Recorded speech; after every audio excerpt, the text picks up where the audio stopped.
Tanah Jawa, inilah negeri para nabi yang telah terkubur oleh sejarah, bahkan oleh mereka yang menamakan diri penganut kejawen. Dari hasil riset peneliti muda yang tergabung dalam tim studi sains Al-Quran, sebagaimana dipublikasikan, di mana mereka telah menyelenggarakan ekspedisi menjelajah negeri para nabi, mereka menemukan bahwa situs Nabi Daud dan Sulaiman ada di Jawa Tengah, sedangkan situs Nabi Nuh ada di Jawa Timur, di mana di daerah ini terdapat kembaran Gunung Ararat di Turki, yaitu gunung tempat berlabuhnya perahu Nabi Nuh. Fosil perahu ini setelah diteliti arkeolog Belanda menyimpulkan bahwa perahu tersebut terbuat dari kayu jati berkapur. Kayu ini hanya ada di Jawa. Setelah fosil kayu ini umurnya diukur melalui teknik isotop C14, ternyata Nabi Nuh hidup setelah zaman Nabi Ibrahim dan tempat tinggalnya di tanah Jawa. Fakta ini tentunya memerlukan kajian lebih lanjut apakah benar fosil perahu tersebut adalah fosil perahu Nabi Nuh. Majalah Times edisi 1 Februari 2010 memuat pernyataan Raphael Greenberg, seorang dosen di Universitas Tel Aviv. Ia mengatakan, secara teori, seharusnya Anda sudah mendapatkan sesuatu hanya setelah melakukan penggalian selama 6 minggu.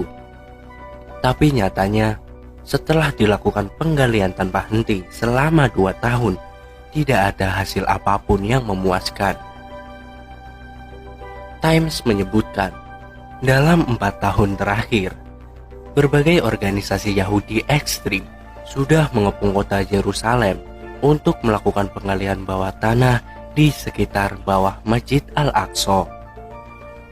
Termasuk organisasi Eilat yang juga fokus bekerja untuk mendirikan permukiman imigran Yahudi di Yerusalem. Selain itu, lembaga Air David yang fokus melakukan penggalian di Siluan. Menurut Profesor Feinstein asal Israel, yang juga ilmuwan sejarah di Universitas Tel Aviv, mereka yang melakukan penggalian bawah tanah di Yerusalem mencampurkan adukan antara agama dengan ilmu pengetahuan. Eilat meyakini dogma agama bahwa ada peninggalan sejarah Daud di sana, tapi sampai sekarang tidak pernah ditemukan. Selain itu, Profesor Yone Maharahi, juga pakar arkeolog Israel, mengatakan Eilat tidak menemukan apapun tentang tulisan selamat datang di Istana Daud juga tidak ditemukan.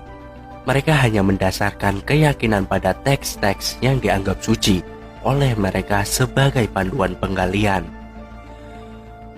Dari fakta-fakta ini, bisa saja kita simpulkan bahwa Bani Jawi, suku-suku di Nusantara, adalah Bani Israel yang tetap beriman kepada Nabi Musa dan mendiami tanah Jawa yang dijanjikan, The Promised Land, yaitu benua Atlantis yang sekarang disebut Indonesia. Sedang Bani Israel yang berdiaspora ke seluruh dunia adalah mereka yang dikutuk oleh Allah karena mendustakan Nabi Musa alaihi salam. Adapun Bani Israel yang sekarang menjajah Palestina sebenarnya Yahudi produk rekayasa.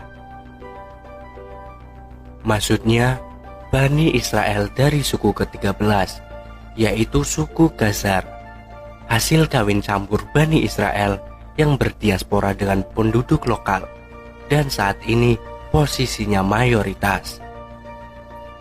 Klaim atas Yerusalem sebenarnya sebuah keliruan yang disengaja. Padahal Yerusalem, Temple of Solomon, dan tabut yang mereka cari selama ribuan tahun berada di tanah Jawa, yaitu Candi Borobudur dan Negeri Sleman di Yogyakarta. Dalam Al-Quran, tabut mempunyai arti kode rahasia kerajaan yang disimpan oleh Nabi Daud. Saat ini, Tabut tersebut sedang dibuka rahasianya melalui candi-candi yang dibangun sejak zaman Nabi Sulaiman, khususnya Candi Borobudur. Perlu diingat, sebenarnya kata candi berasal dari kata sandi, artinya kode rahasia. Dengan demikian, rahasia jejak para nabi akan segera terkuak. Setelah ayat Allah berupa tulisan bergambar yang ada pada candi-candi di negeri Sleman dipazelkan dengan ayat-ayat Allah dalam Al-Quran. Sebagian besar umat Islam saat ini terkecoh oleh keyakinan bahwa Palestina adalah negeri yang diberkahi dan Yerusalem adalah kota suci Islam ketiga setelah Mekah dan Madinah. Hal ini karena umat Islam banyak terpengaruh oleh hadis-hadis Israiliyat, khususnya tentang Isra Miraj Nabi Muhammad SAW. Perlu ekstra hati-hati dalam mengutip hadis tentang Isra Miraj, karena sebagian besar hadis palsu dan dibuat oleh kaum munafik dari kalangan Bani Israel. Para ahli hadis menyebutnya sebagai hadis Israiliyat.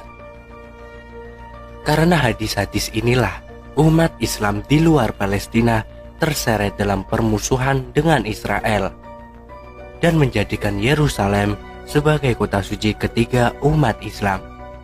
Padahal waktu Kanjeng Nabi Isra Miraj, apa yang disebut Masjidil Aqsa sebenarnya adalah gereja. Waktu itu Yerusalem masih dikuasai Roma. Kalau waktu itu dikatakan Nabi menjadi imam sholat berjamaah dengan para nabi, pertanyaannya, sholat apakah gerangan? Sementara dalam hadis-hadis Israiliyat tersebut dikatakan Isra Miraj dalam rangka menjemput perintah sholat 5 waktu sebagai hasil transaksi antara Nabi dengan Allah, dengan Nabi Musa sebagai konsultannya. Pernyataan berikutnya adalah mengapa harus Nabi Musa yang menjadi rujukan Nabi Muhammad. Istilah cerdasnya, Bani Israel yang telah berhasil menusuk jantung akidah umat Islam melalui hadis-hadis palsunya, hingga umat Islam terpecah belah. Energi terkuras habis karena terseret dalam pusat konflik Israel-Palestina. Sementara Bani Israel, karena kekuatannya telah berhasil menguasai dunia melalui infiltrasi ke segenap lini kehidupan. Dalam Al-Quran dikatakan bagaimana mereka mengenal anak-anaknya sendiri. Cobalah kita mengambil ibrah dari kemampuan Nabi Daud alaihi salam dalam teknologi peleburan besi dan manajemen pengolahan gunung yang diwariskan di tanah Jawa. Banyak meninggalkan bangunan-bangunan misteri semisal Candi Borobudur, piramida-piramida Mesir, dan piramida Aztec.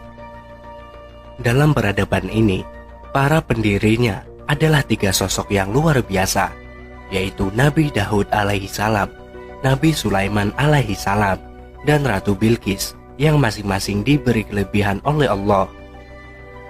Sampai saat ini, negeri kita adalah satu-satunya negeri yang paling banyak diwarisi gunung berapi, dan deposit besi titanium tidak terbatas yang tersebar di sepanjang pantai selatan Pulau Jawa. Besi titanium ini sejak zaman Nabi Daud sampai sekarang digunakan sebagai bahan baku pembuatan senjata, khususnya keris. Besi titanium ini juga digunakan sebagai bahan baku pembuatan pesawat luar angkasa, dan saat ini di sekitar Candi Borobudur sedang dipersiapkan berdirinya perguruan tinggi nuklir yang akan mempersiapkan desain dan pembuatan pesawat piring terbang oleh tim SSQ.